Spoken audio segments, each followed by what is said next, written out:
अगर तुम्हारी जिंदगी में सब कुछ गलत लग रहा है तो रुको। शायद अल्लाह तुम्हारे लिए कुछ बड़ा प्लान कर रहा है। एक लड़का था, नाम था आरिफ। आरिफ का ख्वाब था कि वो एक बड़ी कंपनी में नौकरी करे। उसने कॉलेज से निकलते ही कई जगह अप्लाई किया, मगर हर जगह से जवाब आया, सॉरी, नॉट सिलेक्टेड। दिन रात मेहनत करने के बाद भी रिजल्ट वही, नाकामी। धीरे धीरे आरिफ थक गया। एक रात उसने आसमान की तरफ देखा और कहा, या अल्लाह, मैं इतनी कोशिश कर रहा हूं, फिर भी कुछ नहीं हो रहा। क्या मैं तुम्हारे काबिल नहीं हूं?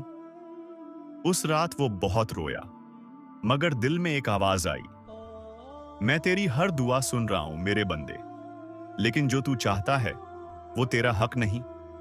मैं तुझे उससे बेहतर दूंगा। कुछ महीनों बाद आरिफ को एक छोटी कंपनी में काम मिल गया। तनख्वाह कम थी, लेकिन उसने सब्र किया। वहां एक दिन उसे एक बुजुर्ग मिले जो बहुत ईमानदार और नेक इंसान थे। उन्होंने आरिफ से कहा, बेटा, काम छोटा या बड़ा नहीं होता, नीयत बड़ी होती है। जब अल्लाह देना चाहता है तो रास्ता खुद बना देता है। आरिफ ने दिल से काम करना शुरू किया। धीरे धीरे उसी कंपनी ने उसे प्रमोट किया। फिर एक दिन वो जनरल मैनेजर बन गया।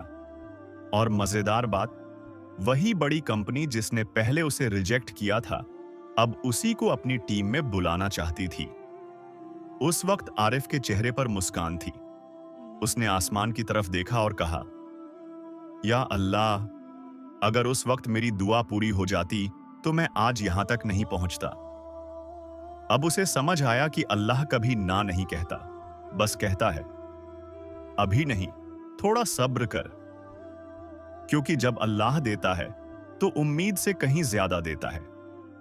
अगर आज तुम्हें भी लग रहा है कि जिंदगी रुक गई है, तो याद रखो, शायद तुम्हारा रब तुम्हें बेहतर वक्त के लिए तैयार कर रहा है। सब्र करो, मेहनत करते रहो और नमाज में अपने रब से बात करते रहो।